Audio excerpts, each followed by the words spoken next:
Hey, thank you for tuning in. We're so excited that you're watching with us today. If you are watching on Facebook, let me just remind you there's a connection card and a giving option in the description of this video. If you're watching on YouTube, there's a connection card at the bottom. If you're new, like you've seen this, someone has shared this, and you see it, and you want more info on us as a church, we want to connect with you. If we can help you, at the end of the sermon today, you're like, hey man, I want someone to pray with me. I want someone to help me. I have questions. We want to help you in that way, and that's the way that we will hear from you. So that being said, let's stand up. You guys stand up in your living rooms right where you are. Wherever you are, let's stand up and let's pray together as we get going. Father, I pray that your Spirit would inhabit the praises of your people, even if we're scattered in homes, God, that you would be in these households, in these living rooms, in these cars, or wherever people are watching, God, and that your Spirit would speak to them, your Spirit would inhabit their praises. God, you would meet with us and encourage us today in the goodness of your name and the power of your Holy Spirit. We ask this in your holy and precious name. Amen.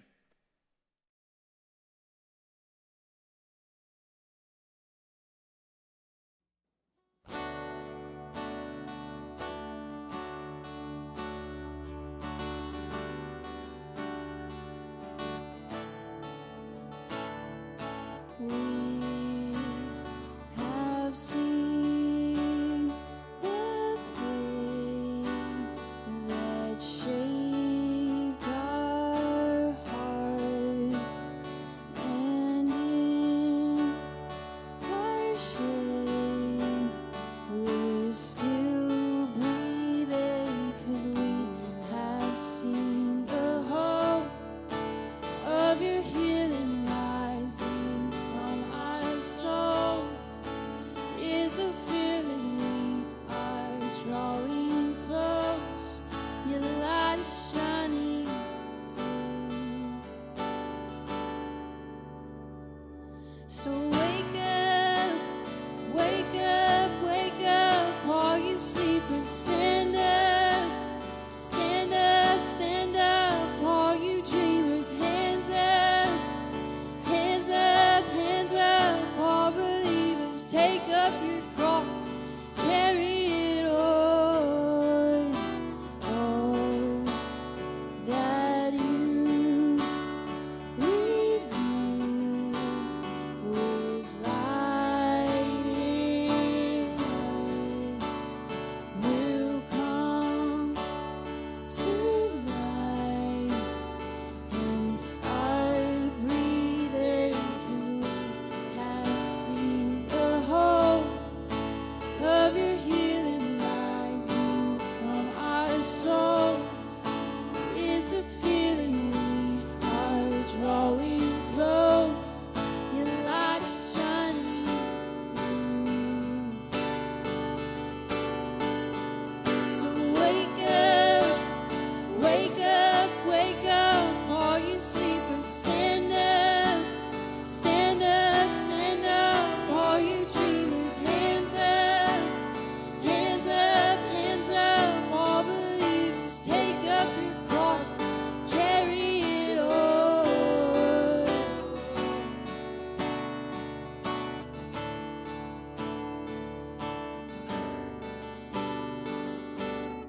stand, our hearts are yours. Not our will, but yours be done. Oh, here we stand, our hearts are yours. Not our will, but yours be done.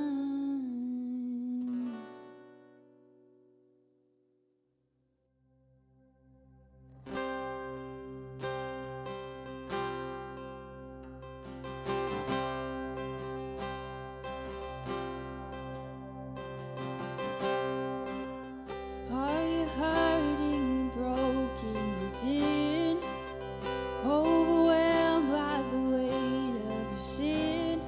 Jesus is calling. Have you come to the end of yourself?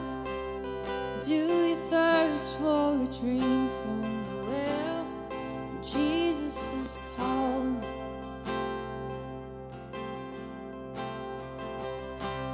Oh, come to the altar. The Father's arms are open wide.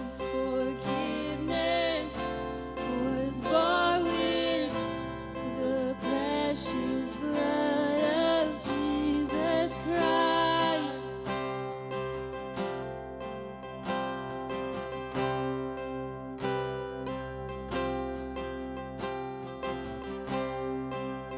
Leave behind your regrets and mistakes. Come today, there's no reason to wait. Jesus is calling. Bring your sorrows and trade them for joy. From the ashes, a new life is born. Jesus is calling.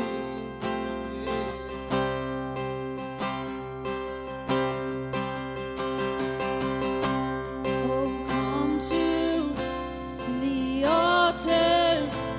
The Father's arms are open wide. Forgiveness was bought with the precious blood of Jesus Christ.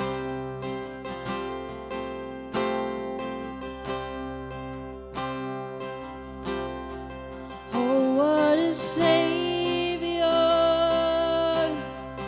Isn't He wonderful? Sing hallelujah! Christ is risen. Bow down before Him, for He is Lord of all.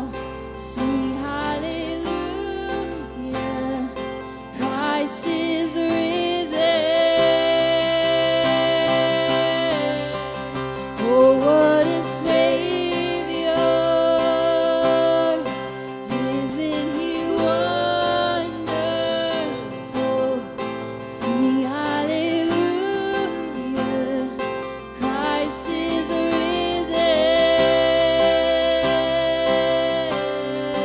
Bow down before Him, for He is Lord of all. Sing hallelujah! Christ is risen.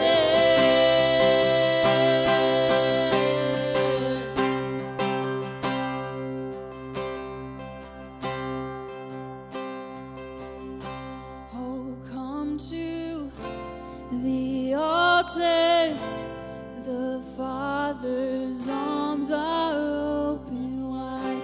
Forgiveness was bought with the precious blood of Jesus Christ.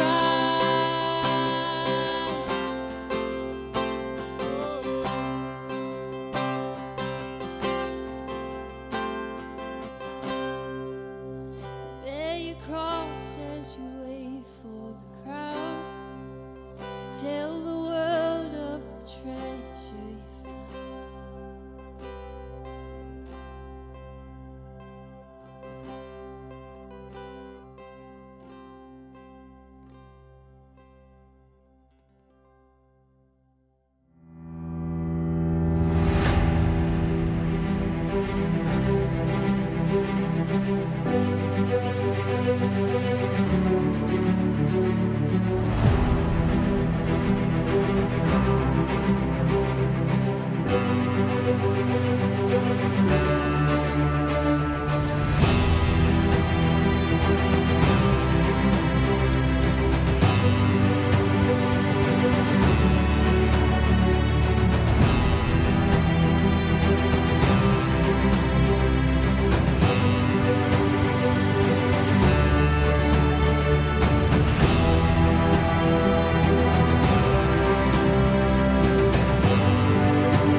All right.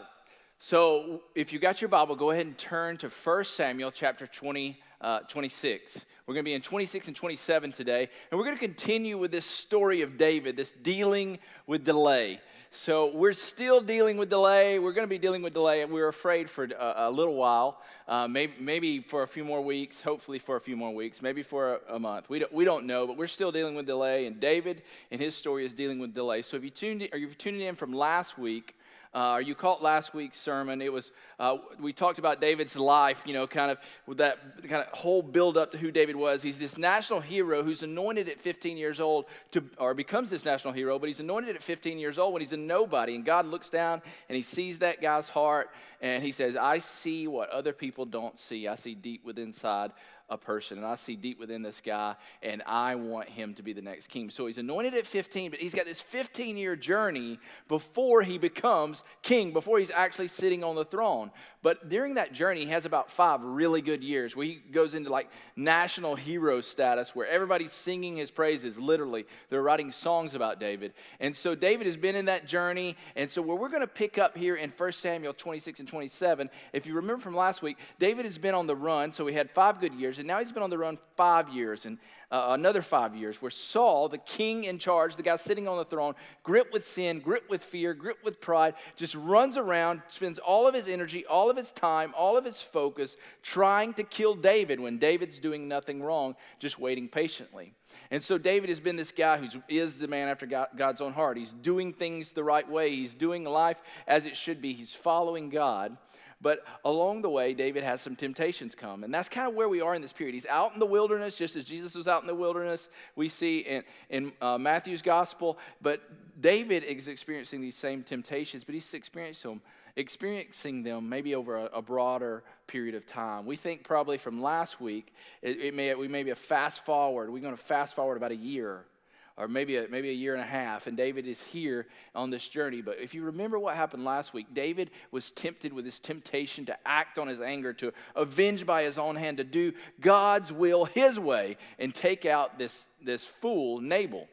Well, how the story ends with Nabal is that David turns and he hears wisdom, and he repents, and he turns from his anger and sin, and he goes kind of his way, and God handles Nabal. Nabal actually dies, and God kind of takes him out. Fool's gone no more. And David kind of inherits everything that Nabal had, everything that he had been protecting. David kind of gets it, including his wife, which is a whole nother sermon, a whole nother day. But anyway, so this is going on, and David is kind of, I think where we see David here in 26, that he's back to being David. He's back to doing the right things. I'm the dude that's doing the right things, but yet he's still dealing with that nemesis, right? With Saul, this guy who will not let David be who David is supposed to be, who's holding David's journey up. David is in a definite delay pattern. And what we're going to find in David's story is that during this delay pattern, after being tempted with anger and rage to take things into his own hands, he chooses not to do that, and now discouragement seems to catch up with David. I don't know about you, but have you ever been discouraged? If I sit at home for more than a couple of days and don't leave, I just immediately become discouraged. I'm like, I got to get outside. I got to do something. And so we built a treehouse this past few weeks. So that was my way of coping with the delay and coping with being stuck in the house. But we're going to look here, and David is going to be in 1 Samuel 26:7. Well, let's read this. So David he's kind of on this Nabal high, right? He's done the right thing. He's continuing to do the right thing, and he gets the opportunity when Saul comes out. Now Saul's going to come out at David. Remember, David has 600 men, and Saul comes at him with 3,000 men just to hunt him down. 5 times as many, right? 5 times the guys Saul comes out with, show of force, and they all go out and they're marching toward David. David hears the rumor. He sneaks up on the mountainside and he looks down and he sees it's true. Those 3,000 men are down there with Saul, hunting him, coming for him. And David being, I don't know how he would describe it. Maybe just he loves conflict. Maybe he's just an adrenaline junkie. But David decides, he talks to some buddies, he says, I'm going into that camp. When they lay down at bed tonight, I'm going to sneak down there. Is he flirting with disaster? Is he flirting with taking it into his own hands? Well, it's two guys going into a camp of 3,000 guys. Maybe David just likes to be near that person who hates him. I don't know if you're like that. Some of you may have that tendency. But here we are. And so this is verse 7. So David is snuck into the camp, and he's got his buddy Abishai with him. So here, let's read it. 7. So David and Abishai went to the army by night, and there lay Saul sleeping within the encampment, with his spear stuck in the ground at his head, and Abner and the army lay around him. Everybody's asleep. Bodyguards are asleep. Then Abishai said to David, God has given your enemy into your hand this day. Now please let me pin him to the earth with one stroke of the spear, and I will not strike him twice. But David said to Abishai, do not destroy him. For who can put out his hand against the Lord's anointed and be guiltless? You see, David, this is the David that we celebrate. This is the David that's different than what we saw in 25. This is the David who's repentant and humble and trusting the Lord. Verse 10, and David said, as the Lord lives, love it, the Lord will strike him, or his day will come to die, or he will go down into battle and perish. So David's given 3 options to God. He's like, God, here's 3 options you could take. Oh, God that's alive. Oh, God that's working for me. Oh, God that's taking care of things. Oh, God that I can trust. The Lord who lives. Yahweh, the one true God, the all-powerful God. Here are 3 options for you. You can strike him like you did Nabal, because God did that on David's behalf, right? Or did that to Nabal, right? Took him out without David having to do a single thing. Or he will grow old and he will die. Or 3, he will go down into battle and perish. Right? He'll go down into war and he'll be defeated and he'll perish. All right? And look at verse 11. The Lord forbid that I should put out my hand against the Lord's anointed. But take now the spear that is at his head and the jar of water and let us go. You see, David is again doing the right thing. He's doing the right thing. He's being David. Doing the right thing is the right thing. No matter what situation we're in, no matter what circumstance we're in, no matter who's done what to us, no matter who's encamped and hunting us out there in the wilderness, doing the right thing is the right thing. That's kind of a reiteration of last week's kind of ending, right? That David chose to do God's will, God's way. And oftentimes we try to do God's will our way. Doing the right thing is the right thing. But this is the next point. But doing the right thing can get heavy. I don't know about you. I know in my life there are times when it feels like you do the right thing, you do the right thing, you do the right thing, you do the right thing. And again, as David said last week, I kind of want results. You see, David has just gotten results. He did the right thing and God acted quickly on his behalf. But now David is doing the right thing. And when God doesn't act on his behalf or doesn't answer his prayer as he's praying it or doesn't say, yeah, I'm alive up here, watch this, boom, David becomes discouraged. His burdens get heavy. Now, I can't blame David that much for acknowledging that those burdens are heavy, right? Because it was a heavy burden. Think about it. He's got 600 men who are following him, and they're just wandering around being hunted. But it's not just those men. It's their wives and their children. It's their families. It's their life. It's their livelihood. And David is carrying that weight as their leader. Leadership can get heavy. Doing the right thing in little situations, in big situations, in gigantic situations, can get heavy as well. So, let's see what happens. We move to 1 Samuel 27. That's the next chapter. So David has this encounter with Saul in 26. He goes in, he sneaks in. He says, I can't kill the guy. I know I could kill him and it would be easy and this would be over and I would be king, but I can't do it my way. So he takes the spear, which was Saul's weapon of choice, the one that he had thrown at David over and over and over again, and takes his water, his provision, and he leaves. And then they wake up the camp, and Saul says, dude, I'm not going to kill you. You're better than me. I'm not going to kill you. I'm going to quit. I'm going to stop. And David, I think he gets caught up in that idea and realizing that Saul's a liar. He can't stop pursuing David. It's all that he knows. It's all that he is. Yet David, he hears that and knows the truth. And then in 27, let's look at that. Then David said in his heart, now I shall perish one day by the hand of Saul. What? Is this the same guy who just like 24 hours later was saying, as the Lord lives, he will take Saul out. I will not. Now David is saying, oh, I'm going to die. And then I love this line, and I think this is where discouragement begins for everybody. There is nothing better for me than that I should escape to the land of the Philistines. Then Saul will despair of seeking me any longer within the borders of Israel, and I shall escape out of his hand. So David arose and went over, he and 600 men who were with him, to Achish, the son of Maoch, the king of Gath. Know anything about Gath? Remember anything about Gath? This is significant. David had been to Gath before, and he acted like a madman, running scared. Comes out of that and he comes out with Goliath's sword.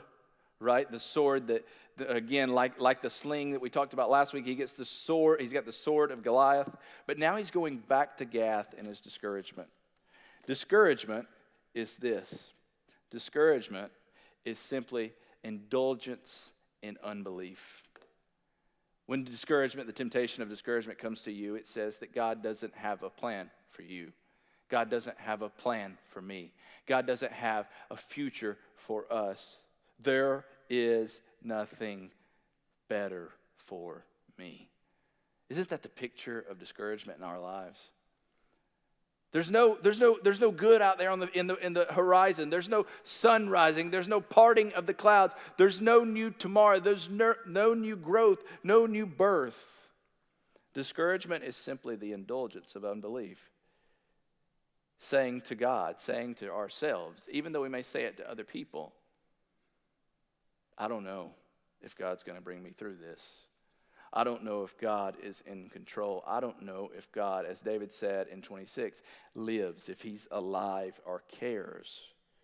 This is the weight of discouragement. It's doubt. It's unbelief that God controls the future. Howard Hendricks, I read a book a couple of years ago that someone in our church gave me. It's one of the best books I've read. We're going to talk about that a little more in a minute, but this quote is from it. It's not by Howard Hendricks, but this guy's quoting Howard Hendricks. Howard Hendricks says this: discouragement is the anesthetic that the devil uses on a person just before he reaches in and carves out his heart. It's the numbing agent. It's what lulls you down to sleep, where you can't feel the pain and the weight of what's going on around you as you're dying. Discouragement, the tool the devil uses, the drug the devil gives.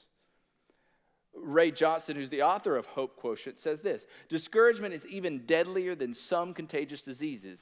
In fact, it is easier to recover from sickness than from the disease of discouragement. How fitting is that quote, considering where we are?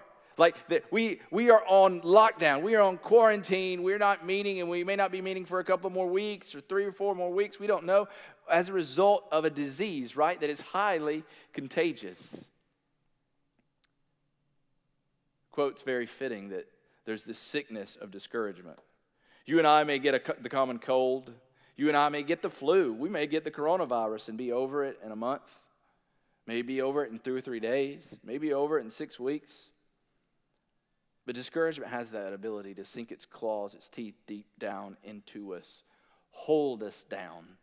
A physical element, we can get over pretty quickly. Our bodies heal, and it rarely involves our psychology or our emotions or mentality, although it can after enough sickness. I'm aware of that. But discouragement is the sickness of our heart, the sickness of our soul. Johnston goes on in his book, and he's talking about discouragement, and talks about the temptations of discouragement, or I'm saying that it's the temptation of discouragement. He gives several of them, but I'm just pulling 4 of these that I think are really, really insightful, considering the context of where we are. Discouragement is universal. It's a disease that everybody gets, from the richest to the poorest, from the youngest to the oldest, from the healthiest to the unhealthiest. It is a disease that everyone gets. It's a sickness we all catch. It's universal. Discouragement is also highly contagious. You hang out or hang around or breathe the same air that people who are discouraged breathe. You listen to their discouragement. It has this ability to jump off of them, jump out of their heart, and jump into your heart, and your mind, and your soul. It spreads quickly, too. Discouragement is repetitive. That's the word that Johnston uses. I couldn't think of a clever way to say it, so I'm just going to add some words. No one develops immunity to discouragement. You may develop immunity to certain types of discouragement, but it's that virus, it's that bug that just mutates and comes back next year or comes back next week. It may come through, you may defeat it in a certain area of your life that brings discouragement. You may reckon with that, may surrender that to the Lord, but it's going to come back in a different way, a different temptation, a different person, a different issue, a different unresolved circumstance, a different delay. No one is immune. No one develops immunity. And then fourthly, discouragement is debilitating. Johnston says it's deadly. I prefer to use the word debilitating. It has this ability to create paralysis in us, to leave us where we can't do anything. We can't see any light. We can't give any light. We can't show the world who we are and what it is that God is doing. We can't even see where God is working. It's debilitating. It makes us ineffective. And eventually it can kill us. When discouragement turns to despair or depression, we know that in the world, in the U.S., nearly 50,000 people a year commit suicide. Discouragement right there alongside them.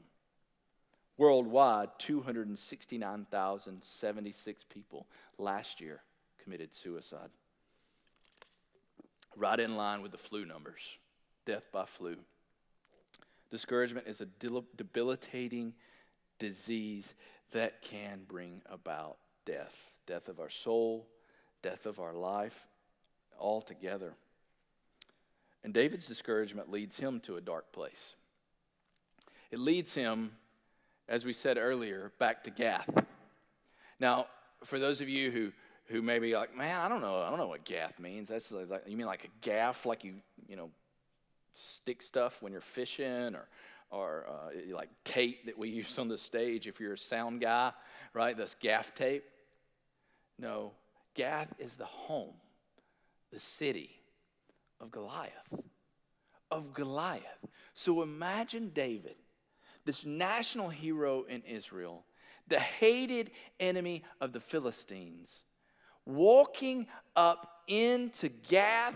This has got to be one of the most humiliating things for him. He walks up into Gath, and on his side, strapped to his leg, is the sword of the hero of Gath, the land of the giants, the giantest of giants, Goliath. David is carrying his sword. Why? Because he cut his head off and took his sword when he didn't have one. And now he's going back there. Imagine the darkness of going back to that place in the midst of our enemies, in the midst of people who wish to kill us. And they don't share our culture, they don't share our faith, they don't share our future. See, David is leaving the future that God has for him because of discouragement. He's walking back into that city of Gath. Fortunately, the king of Gath is a real dummy, just to be honest. He's not a sharp or shrewd guy. I think this is what we've got next. Yeah, this is 27, 8 through 10. So David's discouragement leads him into this dark place and back to Gath to hide away from Saul. And then we get this in 27, 8 through 10. What does he do while he's there? Now David and his men went up and made raids against the Geshurites and the Girzites and the Amalekites, for they were the inhabitants of the land from old, as far as Shur to the land of Egypt. And David would strike the land and would leave neither man nor woman alive. Sounds brutal, I know. But would take away the sheep, the oxen, the donkeys, the camels, the garments, and come back to Achish, who's the king of Gath. And when Achish asked, "Where have you made a raid today?" David would say, "Against the Negeb of Judah, against the Negeb of the Jerahmeelites, against the Negeb of the Kenites." Here's the subtleties in this text. These top three were the natural enemies of Israel. They were people that God said, you got to get them out of the land. So David is still trying to do God's work while he's in this dark place. And as a result of being in this dark place of Gath, of hiding away and not walking and trusting God with his future, David is forced into a different sin, the sin of dishonesty, the sin of lying. You see, these three, Judah, Jeremites, and the Kenites, are the people, the tribes, the nation of Israel, God's people, David's people, his family. So he's lying to this king, and this king's a real dummy. But this king is, and he's believing it. This king is, David is doing this work of eradicating these people from Israel, but it requires that he lie to the people that are giving him protection. You see, what we find in David's journey is that when David is dealing with discouragement and he's dealing with it the wrong way, now this is not prescriptive. This is not what happens to you and me when we deal with discouragement or fall victim to the temptation of discouragement and walk down a path like David did, but it could. David's story, he spends 16 months, that's verse 7, which we didn't read. He spends 16 months in Gath, in darkness.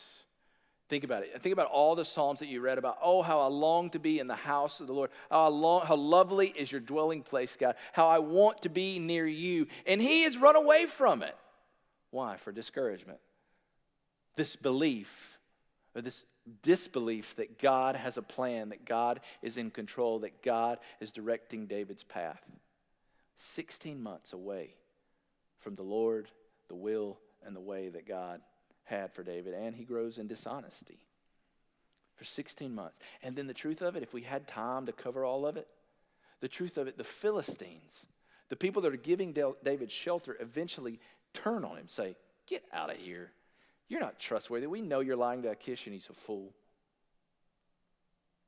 So he's cast out, and then some of the work that he's been doing comes back to bite him, and they take his wives away and all of his family away, and he has to go and find them.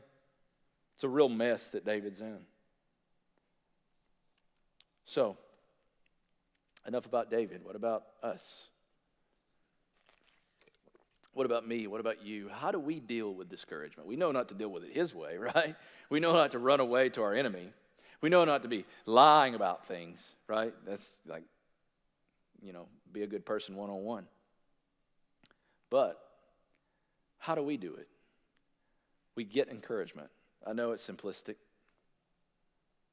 We get encouragement. Discouragement is defeated by getting encouragement. How do you get it? We're going to take a little journey here through some of the scriptures.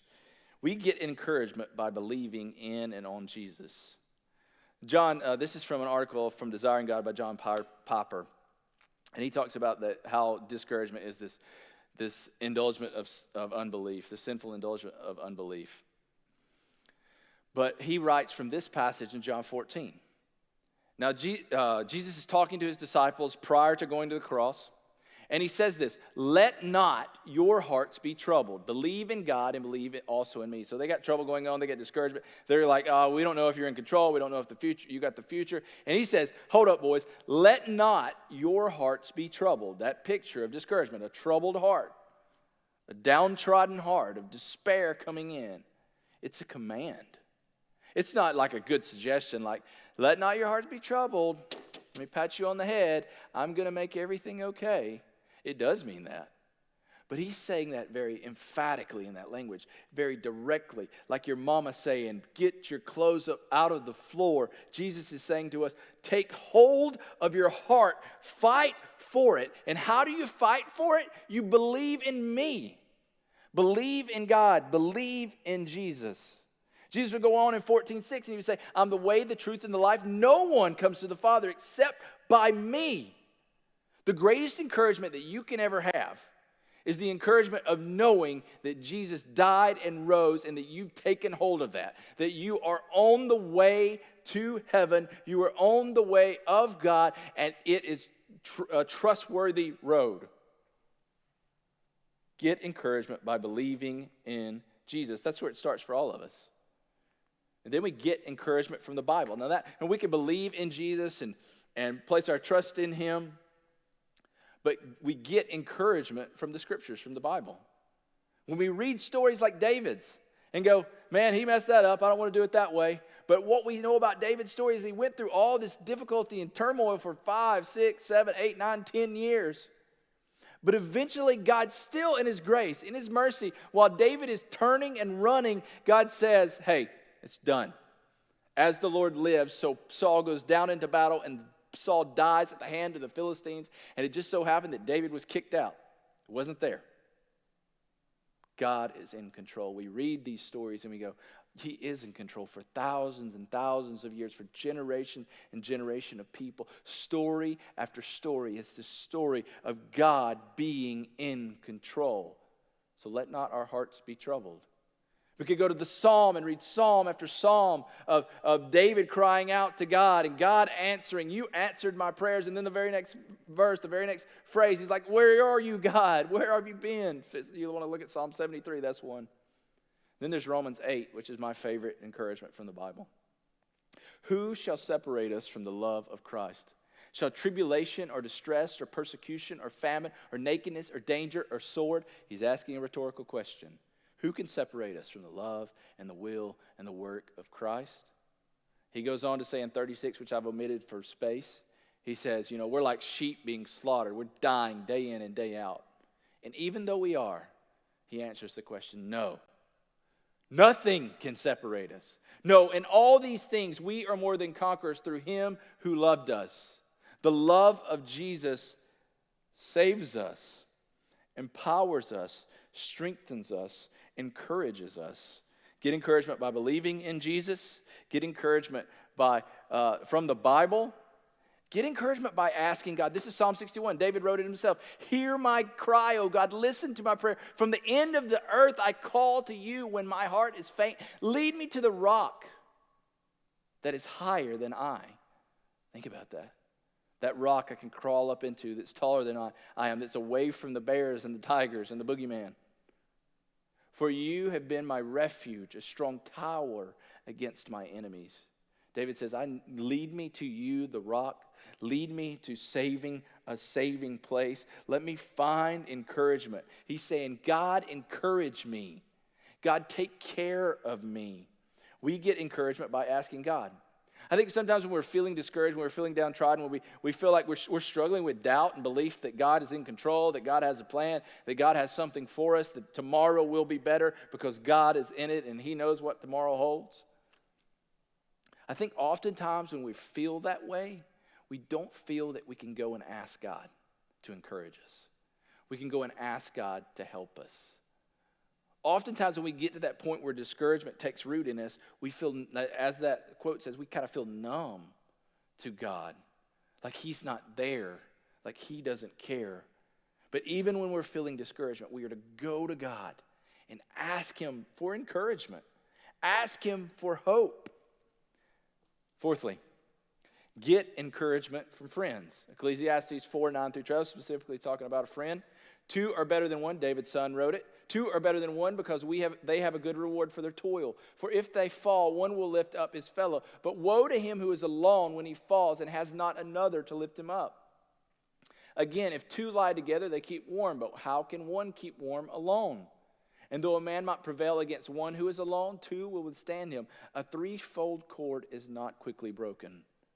1, it's going to be bad. 2, it's going to be better. 3, it's going to be best. Right? Friends are important. Get around people who encourage you. Seek that encouragement. Be honest about your discouragement. Just as discouragement is highly contagious, so encouragement is highly contagious. You ever been around that person? They're just encouraging and cheerful and full of life, and they have this ability to make you feel that way. And you've been around the person who's discouraging, haven't you? They make you feel that way as well. Discouraging. Helen Keller said it this way: walking with a friend in the dark is better than walking in the light alone. From a woman who was blind her entire life. Boy, that's a deep quote. I'm reminded, I believe you can get encouragement and discouragement, but encouragement specifically. You can get encouragement from more than just friends. I remember about 2 years ago, I got this message on Facebook. I didn't know who it was. I know it was a grown woman. And she apparently knew me. I didn't open it, right? I'm like, no, not opening that one. And then I didn't know who she was, didn't recognize the name. Her name was different. She was different from high school. And so she sent a message to my wife and said, hey, tell your husband to open his inbox on Messenger. And so I opened it, and I read it. It was this girl who I went to school with. And I didn't recognize her, just to be honest. Her name was different. She's 15 years older, 20 years older than she was then. And so I read this message. It was this girl telling me about what happened 15, 20 years ago in high school. How she was in a hard place at a hard time, and she wasn't a Christian, and how she really kind of looked at me with contempt because I was a Christian, and I was pretty outward about my Christianity and sharing the gospel and wanting people to be saved. And she just ended that with saying, I'm saved now. I've got my life together now. I have beautiful children now. I have a loving husband now. My life is good now. And that's one of the greatest encouragements I have ever received. About something that I'd forgotten about all of it. It's been 20 years ago, 18 years ago, ever how long, I can't even remember. But it was an incredible encouragement to me. You can get encouragement, but you can also get encouragement by giving encouragement. I was prepping this sermon, and I had Kai, like Mama's doing homeschool downstairs, and so me and Kai, we kind of go upstairs and work on sermons and stuff. And he had his little Stand for Orphan shirt, and this proverb was on the back of it. I read it, I thought, that's brilliant. How have I missed it? Whoever brings blessing will be enriched, and the one who waters will himself be watered. Think about that. Oftentimes we walk through life just wanting someone to encourage us without ever encouraging someone else. But what this proverb tells us is this principle that when we give encouragement, we can actually get encouragement. To see the words you say to someone and the investment that you place in someone in words and affirmation and encouragement makes them come alive. It reminds you that God is in control. Maybe that God's using you. Maybe that God is doing something that you don't understand and you don't know. Are you choosing to encourage? Do you have people that encourage you? In the book Hope Quotient, which I've referenced several times, Ray Johnston includes a story that was first recorded by Laura Hillenbrand in the novel Unbroken, or the biography Unbroken. It's the story of Louis Zamperini. Louis was a world-class runner. He competed in the 1936 Munich Olympics. When he was competing, he was mid-distance runner, and he met Hitler during that time in his work or in his Olympic career. He was destined to compete in the next Olympics, but he chose instead, after meeting Hitler, he said, I hated him. He chose to join the U.S. Army. He became a bombardier pilot, and he flew in the Pacific Ocean. And in May of 1943, Louis was shot down in the middle of the Pacific. He and a buddy shot down, survived the crash, got on their life raft, and gathered their rations and supplies, what they could, and they floated in the ocean for over a month. Sun, storms, sharks, lack of food, dehydration, obviously. Finally, they wash up onto the shore of an island. You think the story's over. This is great. Louis saved. It turned out to be a Japanese-occupied island entitled Execution Island because no one ever survived it. It was a prison camp. Louis and his friend were taken into the prison camp. They were beaten. They were interrogated. They were starved. They were forced to do humiliating and awful things. They lived in filth and rats and mosquitoes, he says. After a period of time there, he survived Execution Island. And he was getting transferred out of Execution Island, and he's like, oh, hopeful. Yeah, maybe we're going somewhere nice, maybe a hotel, right? Maybe I'll at least get a good meal and some clothes. No, he was taken to Yokohama prison camp, a secret prison camp. He was further interrogated, further tortured, and he was turned into literally a slave. After 2 long years in those prison camps, the Allied forces come in, liberate the camps, and Louis survives, like so few did.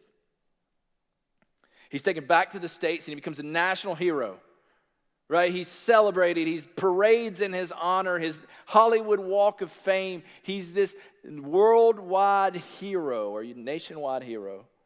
But deep within Louis was a problem, was discouragement, was despair. What he had was PTSD before we knew what PTSD was. Every night he would wake up with horrendous nightmares, being reminded of his helplessness, of his humiliation. In an effort to cope with the PTSD that he was experiencing in all of his past life that had gone on, he turned to alcohol. And his despair went into free fall. His discouragement into free fall. He was going to die. His family was going to be falling apart. And his wife, in a last-ditch effort, dragged Louis to a Billy Graham crusade. That crusade, Louis was, apprehensive, kind of debative, and almost confrontational. But by the end of the second night of that crusade, Louis was believing. He was beginning to feel the love, you might say, of Christ. Louis comes home from that second night, and he says that he walks to his booze cabinet, opens it, and he could see that despair in his wife's eyes, right? Oh, that didn't take for long. He takes all of that booze out of that cabinet, and he pours it down the drain. He throws the bottles away, never to drink alcohol again. He said that night that he laid down was his first nightmare-free night. In Lauren Hillebrand's book, Unbroken, she says, the next morning, Louis felt profound peace. When he thought of his history, what resonated with him now was not all that he had suffered, but the divine love that he believed had intervened to save him. In a single silent moment, his rage, his fears, his humiliation, his helplessness had fallen away. And that morning, he believed he was a new creation. She says, Louis became infectiously effervescent. He goes on to found a boys' camp, embarked on a worldwide speaking tour. He carried the Olympic torch 5 different times, 5 different games. He ran a 6-minute mile into his 60s. At age 70, Louis took up skateboarding. At age 90, Louis was still climbing trees. She says he was incorrigibly cheerful. You see, what Louis found that night was the ultimate antidote to discouragement and despair.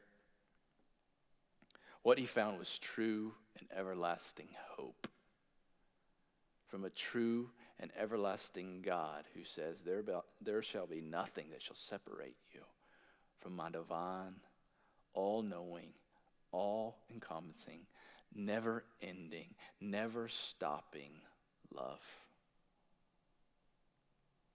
And Louis became a conqueror, became a world changer, became more than someone who had had a really bad lot. He became an encourager to the world. And his story encourages us today. Do you have that kind of hope? Do you have that never-ending, never-stopping hope of Jesus' love guiding and knowing you? I hope that you do. Pray with me. Jesus, I thank you that tribulation, distress, danger, nakedness, sword, persecution, sickness, quarantine, the broken rhythm of life will not separate us. Even death itself will not separate us from the love of you. And that love just isn't a flowery love, but a love that motivates, love that empowers, a love that makes us conquerors in a world that may hate us, in a world that may hurt us, in a world that may bring difficulty and pain. And Jesus, we're grateful for that. Let us be men and women that are incorrigibly cheerful, full of your Spirit, full of your love. Make a difference through us. In your holy name, amen.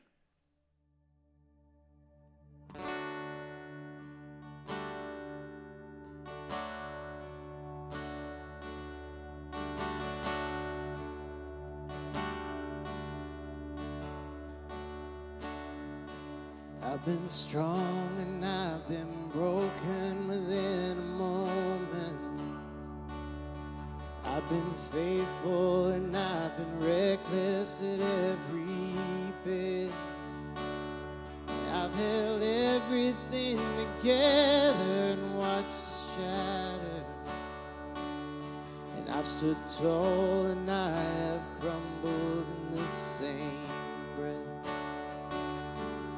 I've been wrestled and I have trembled towards surrender. Chased my heart adrift and drifted home again. Wondered blessings till I've been desperate to find redemption. And every time I turn around, oh, you're still there. I was found before I was lost. I was yours before I was not. Grace to spare for all my mistakes, and that part just rests me. And I know I don't deserve this kind of love, but somehow this kind of love is who you are. It's a grace I can never add to be somebody you still want. But somehow you love me as you find me.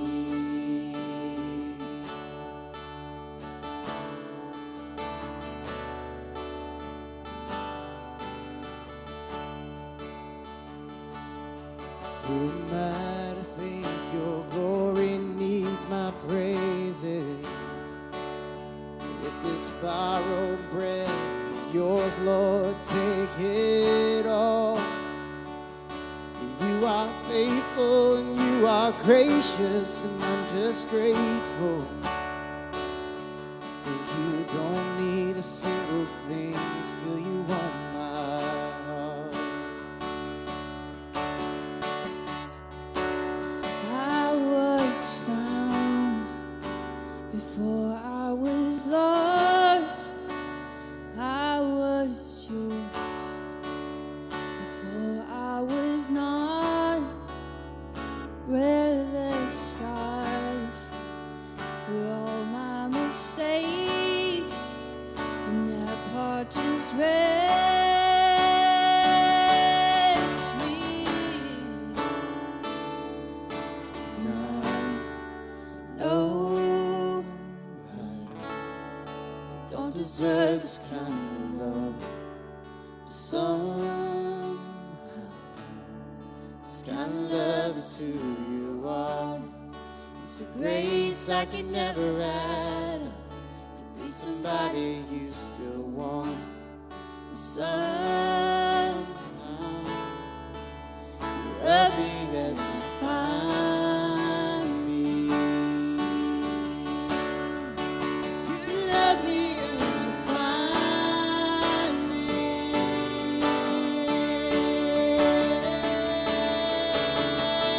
Your love's too good to leave me here. Your love's too good to leave me here.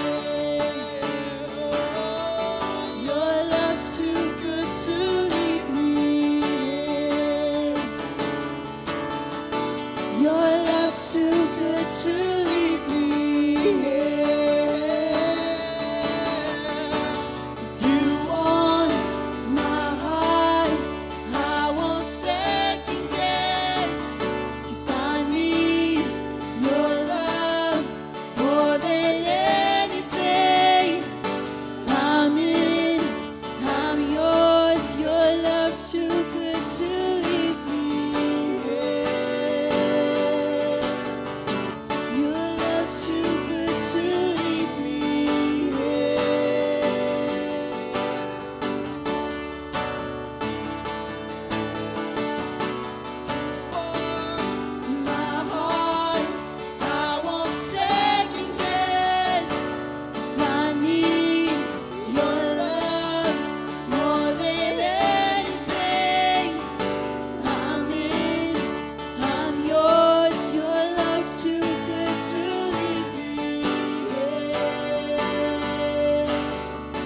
Your love's too good to leave me.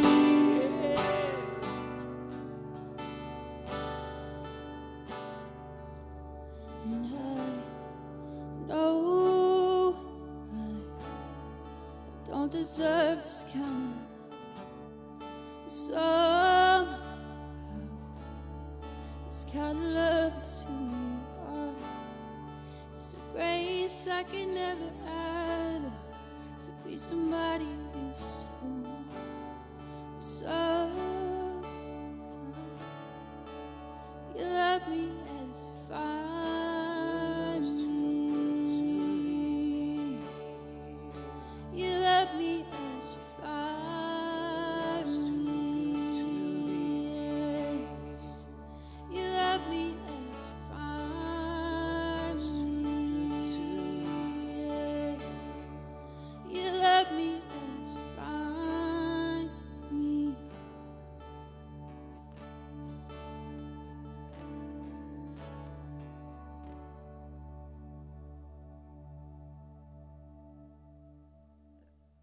Thank you guys for tuning in. I hope that you were encouraged today. I hope that the Lord spoke to you. If you're a partner with us at Connect Church, I want to just remind you that there's an option, because we're kind of in this period, pretty extended period of not gathering together. I want to remind you there's an option at the top of this link or the bottom of this link, depending on where you're watching, to give, where you can give online. Also, I want to give you some questions to discuss, maybe as a family or maybe to journal through. The first is this, and this is an honesty question. This is a toughie. What is it that leads to discouragement for me? Or what is it that discourages me? What discourages you? Second question, what brings encouragement to me? All right? And then thirdly, who can I encourage today? Maybe it's a text message. Maybe it's a Facebook message. Maybe it's someone that you've never told how they impacted your life. So what brings discouragement? What brings encouragement? And who? Who can I encourage? I want to encourage you to do those things and be an encouragement to the world around you. We need it. Everyone needs it. So you guys have a great week and be an encourager, be a conqueror in Christ.